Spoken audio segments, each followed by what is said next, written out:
want to turn now to CBS News medical contributor Dr. David Agus. Dr. Agus, good evening and happy Valentine's Day to you. Same to you. I want to start off asking you about the vaccines. They're in high demand, but still in short supply. So what makes producing these vaccines faster so challenging right now? You know, we did really well on the clinical trials, getting the vaccines into people's arms to show they worked and to show safety. But manufacturing is a step that is really hard to shortcut. And unfortunately, to scale manufacturing normally takes several years, and we're doing this in several months. So every week, more vaccines are being manufactured. Hopefully, we'll have the J&J vaccine with emergency use authorization in 2 weeks, which would increase supply even more.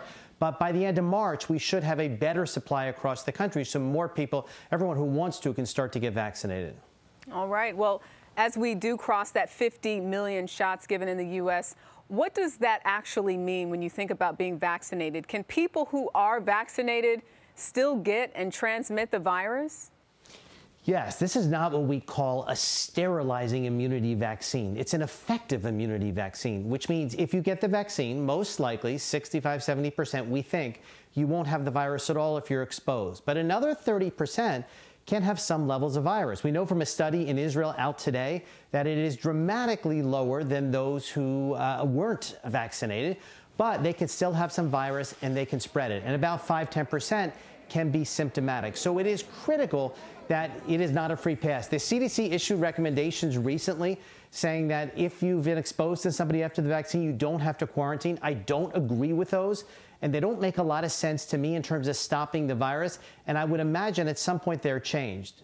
And lastly, the CDC has provided these guidelines for getting kids back into class. Do you think vaccinating teachers should be required before schools completely reopen? Listen, I hope and pray that all teachers are vaccinated. I don't think it needs to be required. It's a good thing, but what we know is if that kids who go to school, their virus exposure is less than that in the community. So it's not required. All right, Dr. David Agus breaking it down for us once again. Thank you so much for us in Los Angeles. Thank you.